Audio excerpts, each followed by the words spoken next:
Madame, Monsieur, bonsoir, bienvenue dans ce journal. Voici les titres de l'actualité de ce lundi. 48 heures après l'incendie du bus marseillais depuis Matignon, le Premier ministre Dominique de Villepin lance aujourd'hui un appel à témoins. La jeune victime est toujours ce soir dans un état critique. La Ligue de football porte plainte après l'incident d'hier soir lors de la rencontre Nice-Marseille. L'explosion d'un engin pyrotechnique a sectionné 2 doigts d'un pompier volontaire. Vous l'entendrez dans ce journal. Les tarifs des assurances automobiles en baisse, l'annonce est faite par les mutuelles, c'est l'autre conséquence de la diminution des accidents de la route. Le réchauffement de la planète a un coût écologique mais également économique, plusieurs centaines de milliards d'euros, un chiffre hors du commun qui mérite quelques explications. Le mythe Lula est toujours en marche, le président brésilien a réussi son pari, élu avec plus de 60% des suffrages, il se lance dans un second mandat.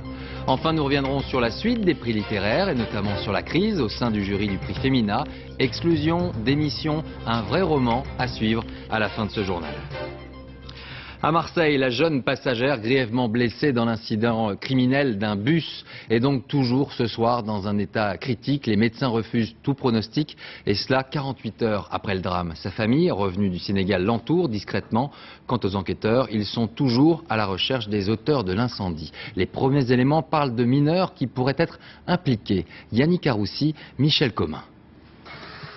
Au surlendemain de l'incendie, les proches de Mama Galédou se pressent à son chevet.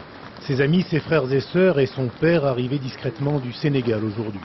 La jeune fille de 26 ans est toujours plongée dans le coma. Elle a passé un cap difficile qui est le cap des 36 premières heures. Elle l'a passé avec succès. Elle est toujours sous ventilation artificielle et évidemment il y a toujours un risque vital important. Mama, brillante étudiante, fille d'universitaire, venait de terminer son master de nutrition et sécurité alimentaire à la faculté de Saint-Jérôme. Demain matin, un rassemblement de soutien se déroulera sur le campus. C'était une étudiante, comme l'ensemble de nos étudiants des masters, qui rentrent dans la vie professionnelle, qui voient le bout de leurs études, qui sont contents, qui sont dynamiques et qui prennent la vie à pleine main. Ce matin, les services techniques ont fait disparaître les dernières traces du drame. Le travail minutieux des policiers, lui, continue. Très peu d'éléments matériels, pas de traces d'ADN à cause de l'incendie. Pour les mêmes raisons, les images de vidéosurveillance n'ont pu encore être exploitées. Restent les témoignages, visiblement très difficiles à obtenir. Si besoin se faisait sentir, on pourrait utiliser les textes sur l'anonymat, mais pour le moment, aucun témoin ne s'est fait connaître, notamment parmi les 1, 2 ou 3 personnes qui étaient à bord de ce bus et qui se sont sauvées au moment de cet acte criminel. Les policiers recherchent donc activement 3 à 4 jeunes gens, probablement originaires de ces quartiers, puisqu'ils sont selon toute vraisemblance arrivés et repartis à pied. Et les chauffeurs de la ligne 32 ont repris le travail ce matin, atmosphère lourde pour eux comme pour les passagers qui s'interrogent toujours sur les raisons d'une telle violence. Sur plusieurs lignes ce soir, les premiers CRS annoncés ont commencé à faire leur apparition sur le réseau. Benoît Bringer, Pascal Caron. Difficile de ne pas les voir. Les CRS sont nombreux à patrouiller aux abords des terminaux de bus. 2 compagnies supplémentaires sont arrivées à Marseille. Une présence policière renforcée, bien accueillie par les usagers. On est protégés. En plus, quand on est des femmes, on est toutes seules, on se fait souvent emmerder, en parlant poliment. Des CRS, faudrait en mettre dans tous les bus. Pour moi, c'est mon avis. Voilà. D'accord. Pourquoi? Parce qu'il y a trop de violence. C'est grave. Mais plus que leur inquiétude, les passagers exprimaient aujourd'hui leur indignation. C'est vraiment dégueulasse, c'est inhumain. Une dame de 26 ans peut choquer ce qu'elle a fait. Elle n'a rien fait, c'est elle qui prend. Ambiance lourde également sur la ligne 32, sur laquelle a eu lieu l'agression. Une ligne d'ordinaire plutôt calme selon ce chauffeur, toujours sous le choc. Ce matin, j'y ai pensé, je veux dire automatiquement, il y a quand même une copain se fait, en l'occurrence, une copine se fait agresser, vous y pensez. Je veux dire, à cet endroit-là, elle a dû avoir la peur de sa vie, je pense. Je veux dire, en plus, c'est un métier, on va dire, pas considéré comme un métier à risque. Et là, ça devient un métier à risque. À quelques mètres du lieu du drame, la cité des Lilas. Personne ici ne trouve de justification à l'acte de samedi soir. La condamnation est unanime. C'est ma ville, je suis Marseillais avant tout, et je suis dégoûté quand je vois ça. En face de chez moi, devant les gens avec qui on a grandi depuis tout petit, c'est désastreux. Pour ses habitants, si les renforts policiers sont nécessaires, le mélange des cultures propres à Marseille est encore le meilleur rempart contre la montée des tensions. À Nice, les chauffeurs de bus ont quant à eux décidé de cesser le travail ce matin pour protester contre ce geste criminel. Ils ont d'ailleurs symboliquement rassemblé près de 200 véhicules à la gare routière en plein centre-ville. Sur le plan politique, Dominique de Villepin a lancé depuis Matignon un appel à témoins. Le Premier ministre qui a tenu une réunion restreinte en présence du ministre de l'Intérieur, Nicolas Sarkozy, sur le thème de la sécurité des transports. L'occasion d'affirmer un renforcement du dispositif répressif. Précision avec Hélène Hugues et Francis Forger. Convoqués hier soir par Matignon, deux ministres, celui de l'Intérieur et celui des Transports, et tous les responsables des transports publics. Réunion de crise après le drame de Marseille. Dominique de Villepin veut agir vite. Il lance lui-même un appel à témoins pour faire avancer l'enquête. Je demande à tous les témoins de cet acte de se faire rapidement connaître. Ils ont désormais la possibilité de le faire sous X. Le Premier ministre durcit également l'appareil répressif. En cas de guet-apens, les auteurs ne seront pas seuls poursuivis. Leurs complices le seront également, qu'ils soient majeurs ou mineurs. Une mesure intégrée dans le projet de loi sur la délinquance qui sera débattu en novembre à l'Assemblée. Nouvelle mesure de sécurité demandée par ailleurs dans les transports publics, la vidéosurveillance généralisée et les pouvoirs des services de sécurité renforcés. Poussé en première ligne, Nicolas Sarkozy est chargé de tout mettre en œuvre pour retrouver les auteurs de l'attaque du bus de Marseille. Le ministre de l'Intérieur s'engage personnellement. Brise la vie d'une jeune fille, personne ne peut l'accepter. En tout cas, moi, je ne l'accepterai pas. Et je demande des sanctions exemplaires et croyez-moi, on les retrouvera. En tout cas, c'est un engagement que j'ai pris devant la famille et cet engagement, il sera tenu. Je vous remercie. Et Nicolas Sarkozy assure avoir déjà des pistes. Des mineurs pourraient être impliqués dans l'attaque. À gauche, on s'interroge sur la méthode à employer pour prévenir ce genre de drame, même si pour le premier secrétaire du Parti socialiste, François Hollande, la responsabilité incombe surtout au ministre de l'Intérieur, Nicolas Sarkozy. On l'écoute. Arrêtons de faire des effets d'annonce chaque fois qu'il y a un drame ou une tragédie. C'est la méthode du ministre de l'Intérieur. Une nouvelle loi pour compléter la précédente. Commençons par appliquer strictement la loi et donnons aux forces de police les effectifs et les moyens nécessaires, plutôt qu'à chaque fois de faire de la gesticulation, de la proclamation ou des promesses dont on voit aujourd'hui qu'elles ne sont pas tenues. Propos recueillis par Jeff Wittenberg. En bref, à noter également qu'un jeune homme a été grièvement blessé à l'œil à Clichy-sous-Bois dans la nuit de samedi à dimanche. Des affrontements avaient eu lieu entre jeunes et forces de l'ordre. La famille parle d'un tir de flashball. L'inspection générale des services de police a été saisie de l'enquête. Intolérable, stupide, les condamnations des autorités sportives se sont multipliées après l'incident qui a émaillé la rencontre de football Nice-Marseille hier soir. C'est une nouvelle génération de pétards qui a arraché 2 doigts à un sapeur-pompier volontaire. Le jeune homme a été opéré durant 6 heures. Il témoigne ce soir. Nathalie Jourdan, Virgile Liado. Il a passé toute la nuit au bloc, 6 heures sur la table d'opération. Anthony Rocco a perdu 2 phalanges à la main droite. Hier soir, sur la pelouse du stade de Nice, le sapeur-pompier volontaire ramasse ce qu'il croit être un fumigène. Il s'agit en fait de 3 ou 4 pétards assemblés. Ça m'a explosé dans la main. Je regardais ma main et j'avais les gants. Le gant, c'était totalement déchiré. J'ai enlevé le gant et j'ai vu ma main comment elle était.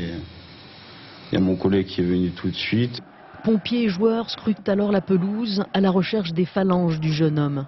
Les pétards ont apparemment été lancés depuis la tribune des supporters marseillais. Les 850 supporters marseillais ont tous été photographiés et il y a eu un relevé d'identité de chacun d'entre eux. Une personne est toujours en garde à vue. Pour Anthony, 20 ans, une longue période de convalescence commence. Quand on a terminé l'intervention hier, tout était vivant. Mais parfois, le doigt, secondairement, peut mourir. Donc, il faut toujours se donner un peu de temps. D'après ses médecins, il devrait pouvoir récupérer l'usage complet de sa main dans 1 an. Ils sont optimistes, mais moi, à l'heure actuelle, j'y crois pas, quoi. J'ai même peur de regarder ma main. Moi, ce que je veux, c'est être pompier professionnel et j'espère que j'arriverai et que j'arriverai à me rétablir. Le jeune homme devra probablement subir une nouvelle intervention dans quelques temps, mais dans l'immédiat, c'est la douleur que les médecins doivent calmer. Anthony va aussi bénéficier d'un soutien psychologique. Économie avec les chiffres du chômage et cette bonne nouvelle, le taux de chômage repasse sous la barre des 9% pour le mois de septembre. Les détails avec Séverine Lebrun. Une fois n'est pas coutume, c'est Jacques Chirac en personne qui se charge de l'annoncer. Dans une interview au Figaro, il se réjouit de la nouvelle baisse du chômage. Moins 1,4%, il y a désormais 2 129 300 demandeurs d'emploi. Quasiment 18 mois consécutifs de baisse, c'est le meilleur résultat obtenu depuis août 2001. En septembre, on comptait 30 400 chômeurs de moins. C'est fait, à 8,8%, le taux de chômage repasse sous la barre des 9%. Une amélioration qui touche toutes les catégories et notamment les jeunes. Selon le gouvernement, 122 000 d'entre eux ont été reçus cette année soit à la NPE, soit dans une mission locale pour tenter de leur trouver une solution. Le chômage de longue durée serait lui aussi en forte baisse. Et le gouvernement ne compte pas s'arrêter. Jacques Chirac, toujours lui, fixe un objectif, passer sous la barre des 8% en 2007. Autre bonne nouvelle, tout d'abord le nombre global d'accidents de la route diminue et l'une des conséquences de cette situation, c'est tout simplement la baisse annoncée de nos assurances voitures. Toutes les compagnies n'ont pas encore réagi, mais le mot d'ordre semble bel et bien lancé, notamment par les mutuelles. Yvan Martinet, Tristan Lebras. Le temps d'un feu rouge, à votre avis, les tarifs des assurances auto ont-ils baissé en 2006 ? Il me semble que oui, mais j'en suis pas certain. Elle baisse ou elle baisse pas, elle a votre baissé assurance un tout auto? petit peu, mais je joue un peu la concurrence. Vous n'avez pas remarqué de baisse sur le tarif de votre assurance auto? Pas du tout. Non. Eh bien, changez d'assureur, madame, car oui, les tarifs sont en baisse, moins 2% depuis septembre 2005. Explication. Avec le prix de l'essence qui est quand même beaucoup plus élevé, les gens roulent moins, donc mécaniquement ils ont moins d'accidents. Et puis, in fine, la célèbre peur du gendarme joue également un effet qui, je crois, est incontestable. Il y a désormais moins d'accidents sur les routes, une économie que répercutent certaines compagnies. Meilleur exemple, la Maïf. La mutuelle annonce pour 2007 des tarifs en baisse sur les contrats auto, moins 6%, soit en moyenne une économie de 47 € par assuré. C'est pas du tout une guerre des prix. Encore une fois, nous sommes une mutuelle, nous n'avons pas d'actionnaires à servir, pas de dividendes à distribuer, et donc les économies que nous réalisons, eh bien, elles servent à nos clients tout simplement, et donc nous les répercutons dans les baisses de tarifs. Et dans ce secteur, si l'un des protagonistes réduit ses cotisations, les autres ont forcément tendance à suivre. On est dans une concurrence acharnée, c'est très clair. Est-ce que nous pourrons continuer à baisser nos prix comme nous le faisons là? Tout dépendra de la fréquence des accidents de la route. S'il y a poursuite de l'amélioration, nous pourrons peut-être les prochaines années, mais c'est très incertain. Seuls les contrats automobiles profitent de cette baisse. Les assurances habitation et les mutuelles santé, elles, sont en hausse. À l'étranger, il aura fallu 2 tours, mais cette fois c'est fait. Le président Lula a été réélu au Brésil avec plus de 60% des voix. L'ancien syndicaliste se retrouve donc conforté et il affirme que son 2e mandat aura pour objectif de lutter encore et toujours contre la pauvreté dans son pays. Sur place, le reportage de Martine Laroche-Joubert et Pascal Jouffriot. Il arrive en t-shirt. Lula, président du Brésil, affiche sa victoire avec modestie, fidèle à son image d'ancien métallo. Le peuple a senti que la situation s'était améliorée et contre ça il n'y a pas d'adversaire. Il l'a vu sur sa table, dans son assiette et dans sa poche. Dès l'annonce du résultat, plus de 60% des suffrages, la fête commence dans tout le pays.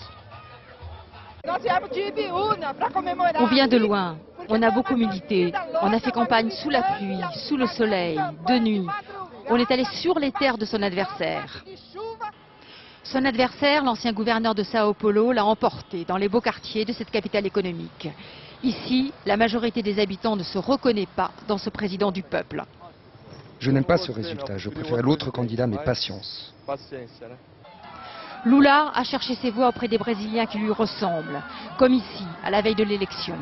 Il s'offre à la foule et la ferveur de ses partisans balaye les accusations de corruption contre ses proches.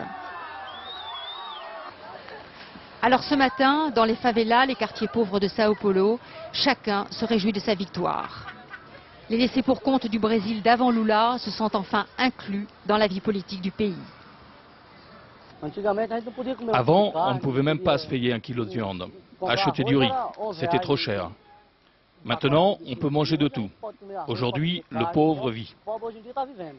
La promesse de Lula de gouverner pour les pauvres est un défi. Il ne pourra vraiment l'emporter que s'il réunit autour de lui tous les Brésiliens, même les plus privilégiés.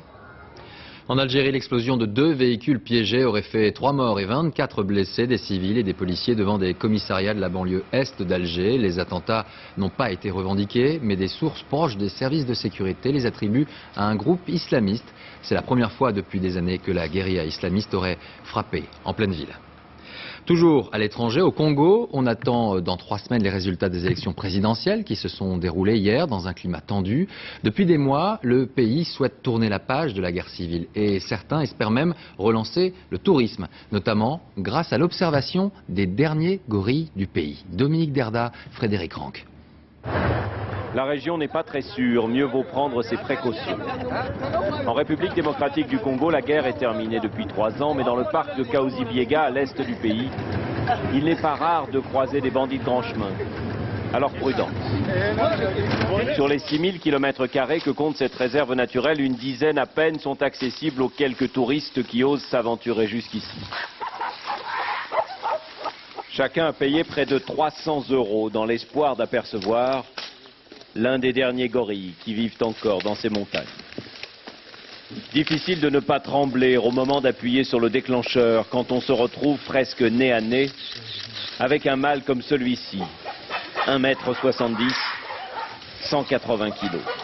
Ce que l'on ressent est impossible à exprimer en photo. C'est une expérience extraordinaire. Ça coûte une petite fortune de venir ici. Vous croyez que ça vaut le coup? Oui, absolument. Ça vaut chaque centime que j'ai payé. Vraiment? Pourquoi? C'est complètement sauvage ici. Et on a le sentiment, je crois, de vivre quelque chose de vraiment authentique. Les gorilles ne sont pas farouches. C'est ce qui a failli causer leur perte. Habitués depuis des générations à la présence de l'homme, ils ne semblent guère prêter attention à ceux qui pénètrent sur leur territoire. Si toutes les familles de gorilles étaient tuées, c'était à cause de ça. Sinon, quand les gorilles voyaient les gens venir, ils croyaient que c'est des visiteurs qui viennent les voir. Et comme s'ils étaient faciles à être tués. Avant la guerre, il y avait 258 gorilles dans le parc de Kahuzi-Biega. Ils ne sont plus que 170 aujourd'hui. Et si leur nombre peu à peu augmente à nouveau, c'est d'abord grâce aux pygmées qui, de braconniers, sont devenus défenseurs de l'environnement. Avant, je chassais pour nourrir ma famille. Aujourd'hui, on me paye 40 $ par mois pour protéger les gorilles. Alors si j'attrape des braconniers, je les jette en prison. Expulsés de la forêt à la création du parc en 1970, les pygmées vivent en marge de la société, des parias. Adolphe Chibembe travaille pour les services de coopération allemands. Ce sont eux qui financent cette école. On les sensibilise qu'ils ne puissent pas grandir avec l'esprit de détruire, de faire les braconnages à l'intérieur de ce parc. Et petit à petit, ils vont grandir et se prendre en charge, comme les autres ethnies. Et se sentir chez eux. Ils vont se sentir chez eux. L'espoir pour les pygmées, c'est que la paix revienne, et cette fois pour de bon. Pour que grâce aux gorilles, à l'argent du tourisme, les hommes eux aussi puissent enfin vivre libres et heureux dans ce paradis perdu au fin fond de l'Afrique. Retour en France, saura-t-on un jour la vérité sur le parcours d'Ivan Keller? Cet homme de 45 ans s'était donné la mort en septembre dernier dans sa cellule du tribunal de Mulhouse, quelques heures seulement après ses premiers aveux. Des aveux partiels, mais qui feraient de lui l'un des plus terribles tueurs en série français. Comme souvent dans ce type d'affaires, un problème apparaît. Les agissements d'Ivan Keller avaient été signalés aux gendarmes et à la justice à plusieurs reprises. Lionel Feuerstein, Zidane Berkous. Le premier meurtre attribué à Ivan Keller s'est déroulé dans cette maison le 7 août 1991. Sa victime, une vieille dame de 88 ans. Sa voisine se souvient qu'à l'époque, il était question d'un suspect. On a soupçonné le jardinier qui était là. Je ne sais pas d'où elle avait ce jardinier. Le jardinier en question, c'est Ivan Keller. Il vient de purger une peine de prison pour braquage. Il a monté une société d'élagage. Les gendarmes le convoquent. Il ressort libre, faute d'éléments matériels. Première occasion manquée. Pendant 2 ans, Ivan Keller continue à tuer dans le plus grand secret. Son ami, François de Nicolo, lui sert de chauffeur. Nous l'avons rencontré. Aujourd'hui, il dit n'avoir rien su des meurtres. Les doutes sont venus plus tard.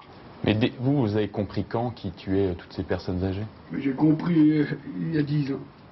On m'a dit, quand je l'ai signalé, qu'il faisait des choses comme ça parce qu'il y a ma voisine qui est morte. L'autre voisine, en crise cardiaque, elle dit, c'est pas comme ça. Et lui, il me dit, non, c'est pas de moi et moi. Deuxième occasion manquée, car les enquêteurs ne convoquent même pas Ivan Keller. L'homme est toujours libre. En 1994, nouvelle série de meurtres. 3 vieilles dames dans la même rue. Pour la justice, 3 morts naturelles. L'affaire est classée.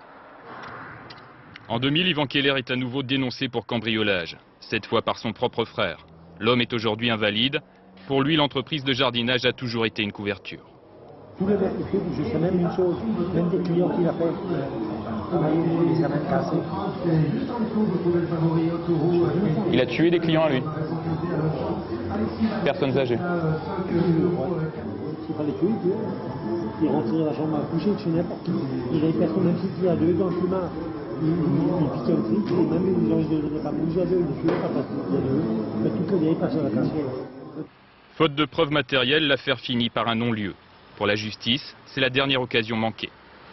Mais le frère d'Ivan Keller s'entête et le dénonce à nouveau en 2003. C'est ce qui permet son arrestation le 20 septembre 2006. Ivan Keller avoue alors une trentaine de meurtres, puis se suicide dans une cellule du tribunal. Politique avec la chasse aux signatures pour Philippe de Villiers. Le président du Mouvement pour la France entend une nouvelle fois se présenter à l'élection présidentielle. Mais avant cela, il lui faut 500 parrainages d'élus. À son QG, on multiplie les coups de téléphone. Philippe de Villiers, lui, tente de convaincre directement certains élus en allant à leur rencontre. Reportage Arnaud Boutet, Lionel Langalade. C'est un grand tour de France de petites réunions. Dans cette décoration médiévale, une centaine de Corésiens écoutent religieusement lorsque Philippe de Villiers propose de remettre la France en ordre. Et pourtant, ce jour-là, il aurait aimé saluer et convaincre des maires. 170 élus avaient été invités, aucun ne s'est déplacé. Difficile de décrocher 500 parrainages. Depuis 2002, les maires se montrent réticents. C'est surtout le fait que les noms soient publiés et que beaucoup de maires préfèrent vivre cachés. Exemple à Cahors. Philippe de Villiers a fait spécialement le déplacement pour déjeuner avec des maires qui souhaitent l'écouter mais refusent de s'afficher à ses côtés. Le repas se déroule dans la plus grande discrétion et à la sortie, Philippe de Villiers cache mal son embarras. Et ils sont peut-être prêts à vous donner une signature, eux ?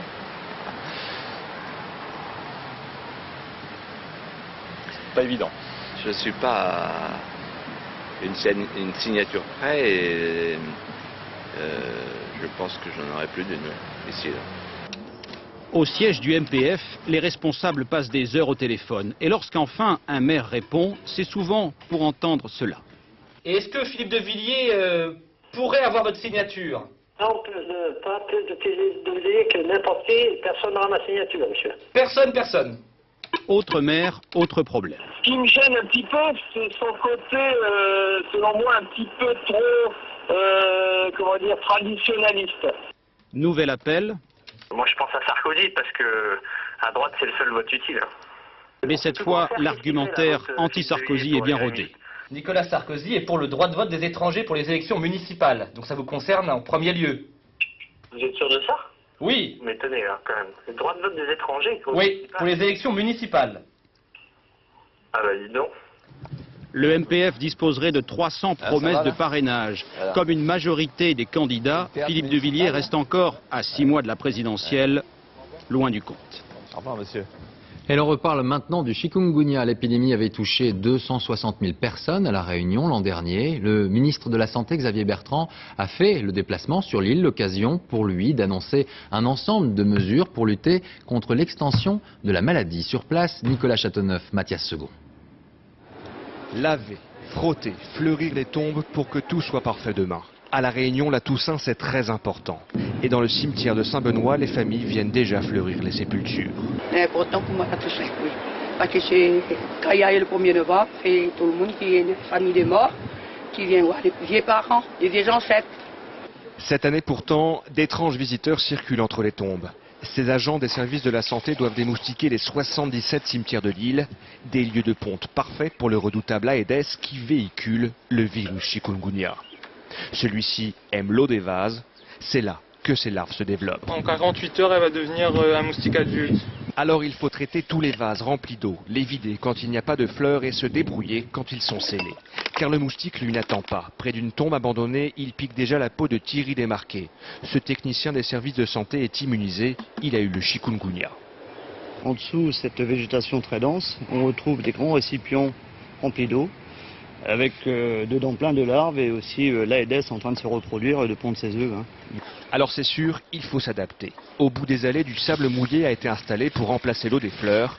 À Saint-Benoît, on comprend ces mesures. Si c'est pour tuer les moustiques, faut qu'il n'y ait pas de moustiques, c'est bien.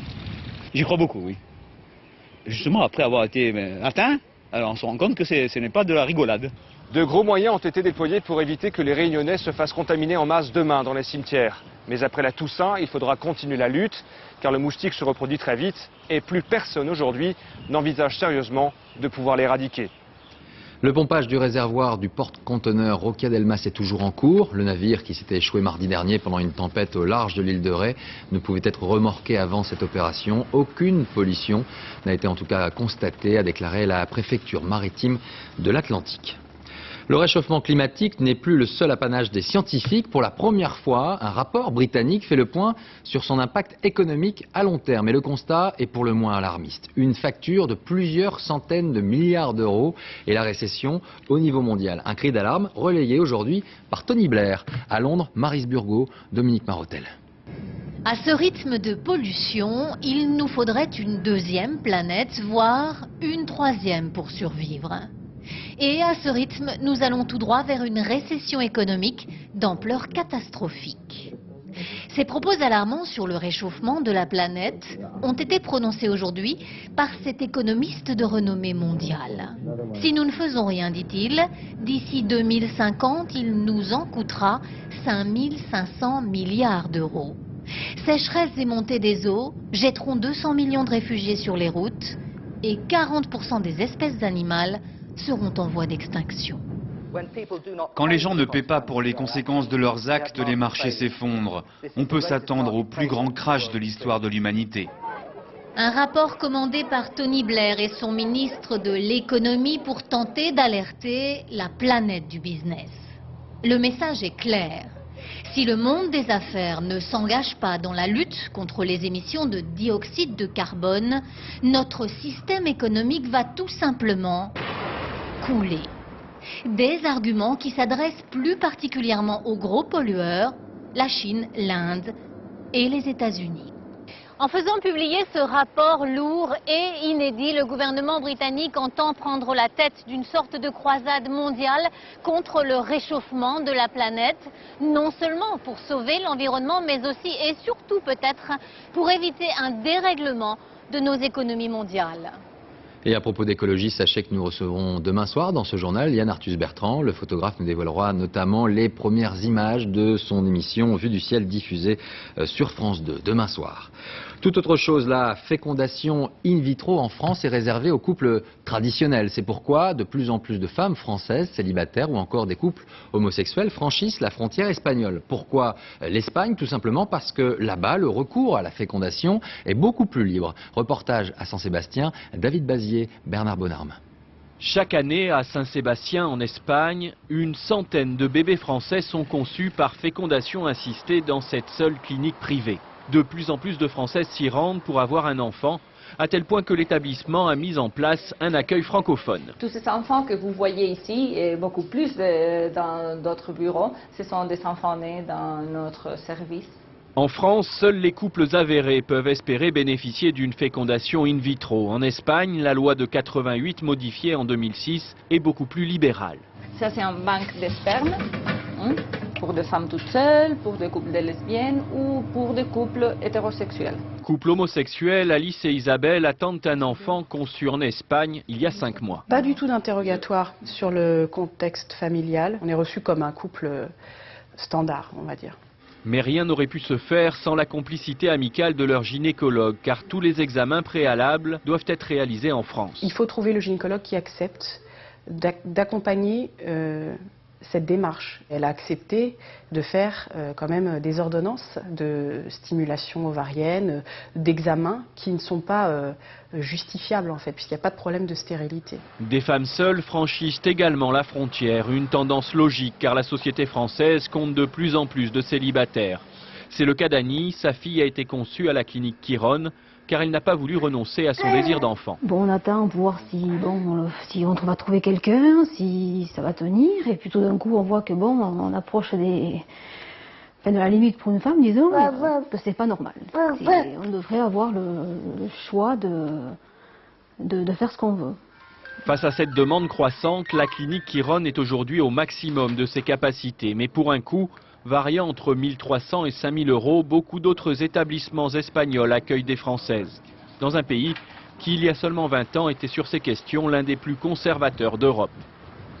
Sport, première journée de navigation pour les skippers de la route du Rhum. Des conditions idéales, du vent et une mer peu agitée. Au dernier pointage, c'est toujours Franck Camas et Michel Desjoyaux qui naviguaient en tête de la course. Christophe Duchiron, Frédéric Basile. De bonne heure ce matin, au large de la Bretagne, un avion de la Marine nationale est parti à la recherche des bateaux de la route du Rhum. Quand soudain, vu du ciel, apparaît le trimaran de Franck Camas qui naviguait sur une mer sans grand relief, à une vitesse proche de 20 nœuds, un peu moins de 40 km/h. Quelques considérations sur la vie à bord assez tranquille, sur la pluie qui ne tombe pas, le beau temps qui continue et la route à prendre. En volant plus au sud, les militaires français ont fini par croiser la route du Rhum de Tomakoville, qui fit en quelques mots un point stratégique. Là, il y a deux options qui sont décidées, une option nord et une option sud. C'est vrai que ce soir ou demain matin, on verra un peu plus clair. La sanction sera peut-être un petit peu lourde pour les uns et pour les autres, j'en sais rien, on verra. Au classement de 16 heures, Camas était très légèrement en tête avec Michel Desjoyaux deuxième et plus au nord. Les 5 premiers se tiennent en moins de 20 000, on peut dire sans se tromper que rien n'est joué. Chez les monocoques, qui avancent à un rythme moins soutenu, les positions sont aussi serrées. Jean-Pierre Dick domine légèrement devant Jourdain et Lecam dans un mouchoir du Finistère dont ils sont originaires. De plus en plus marins, de moins en moins terriens, les skippers de la route du Rhum s'apprêtent à passer leur deuxième nuit en mer. Pour l'instant, nulle tempête à l'horizon, pourvu que ça dure. Et on vient d'apprendre que Vincent Rioux, l'un des favoris sur monocoque, a brisé son mât en fin d'après-midi, une avarie qui le contraint à rentrer au port et à abandonner la course. Tennis, coup d'envoi du tournoi de Bercy. Peu de surprise pour ce premier tour. Michael Ledras s'est qualifié. Victoire face à l'Espagnol Fernando Verdasco, 6-4, 7-6. Un tournoi marqué cette année encore par l'absence des têtes d'affiche. Après Nadal, Nalbandian ou Roddick, c'est au tour de Roger Federer de déclarer forfait. Au lendemain de sa victoire à Bâle, le numéro 1 mondial a déclaré accuser une grosse fatigue. Et l'image du week-end, comme chaque lundi, avec du rugby et l'efficacité de Tama Umaga. L'ancien capitaine des All Blacks a été engagé par Toulon pour 12 matchs. Objectif, redresser la barre et faire remonter l'équipe dans le top 14. Milan, premier match, premiers essais et première victoire 22-16 face à Lyon. C'était la 8e journée du championnat de pro des deux. Prix littéraire, la suite. Nancy Houston s'est vue décerner le Femina pour son roman Ligne de faille aux éditions Actes Sud. Mais c'est aussi le départ de 2 membres du jury qui a fait sensation aujourd'hui. Madeleine Chapsal a été exclue et sa consoeur Régine Desforges a quant à elle démissionné par solidarité. Geneviève Moll, Olivier Robert. Elle trouve que je les ai ridiculisés. Ouais. C'est Madeleine Chapsal. Elle vient d'être exclue du jury du prix Femina. Parce que, dans son journal intime qui vient de paraître, elle balance. Elle raconte les crépages de chignons de ces dames, elle se moque de la chienne de Paula Jacques, pourtant bien urbaine. Surtout, elle accuse certaines de ses camarades d'être vendues à un éditeur. Et ses propos se sont retrouvés jeudi dans le Figaro. Énervement. Je suis là depuis 10 ans. En 10 ans, Gallimard a eu 2 fois le prix. Je ne dois pas être très efficace comme lobbyiste. Hein. Résultat de ce pataquès. Moi, j'ai pas démissionné, je suis exclue. Pas à l'unanimité. D'aucunes se sont abstenues. Dans ma folle jeunesse communiste, il m'est arrivé d'exclure des gens et du coup je suis vaccinée contre l'exclusion, mais j'approuve pas du tout quand même ce que Madeleine a dit. Par solidarité avec Madeleine Chapsal, Régine Desforges a démissionné. L'exclusion, c'est un acte grave, c'est un acte stalinien. On en oublierait presque que ces dames, avant l'exclusion, ont couronné Nancy Houston, Femina 2006, pour son excellent roman Ligne de faille, chez Actes Sud. Dans le salon d'à côté, le jury du Médicis était beaucoup plus calme et élisait le journaliste de Libération Sorge Chalandon pour Une promesse, édité chez Grasset. Musique avec une découverte, une voix, un piano. On connaissait Vincent Delerme ou Benabar. Voici Jeanne Chéral. Elle a 28 ans, déjà 200 000 disques vendus et elle s'apprête à partir en tournée avec son nouvel album. Marilène Bonneau, Frédéric Basile. En 200 concerts l'an dernier et avec des cours de chant, Jeanne Chéral a trouvé sa voix plus cristalline et plus affirmée.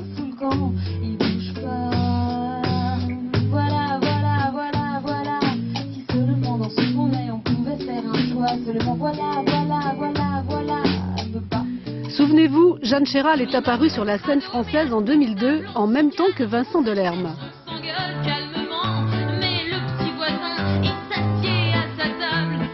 Depuis, elle a vendu presque 200 000 disques et donné plus de 300 concerts. Aujourd'hui, elle n'a pas seulement coupé ses cheveux.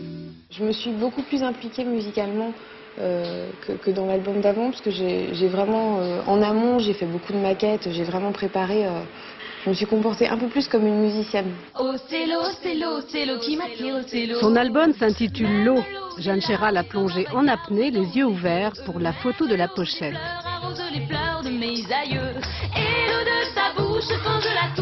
Elle répète ses nouvelles chansons avant une longue tournée avec 4 musiciens. En scène, elle joue aussi de la guitare et du piano.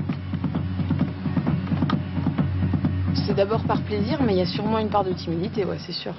Ouais, se cacher derrière un truc aussi gros que ça, aussi gros qu'un piano, ouais, c'est une protection. J'ai branché ton ventilateur dans le salon, c'est une erreur. Un an d'écriture pour des textes où Jeanne Chéral se livre intimement. Que si j'ai pu, je vais tomber. Dans cet album beaucoup plus pop que le précédent, elle s'éloigne de la petite fille honnête de ses débuts. Voilà, fin de ce journal. Merci de l'avoir suivi. Tout de suite, la météo, Isabelle Martinet, 20h50, haute voltige avec Sean Connery et Catherine Zeta-Jones. Rendez-vous demain soir, 20h.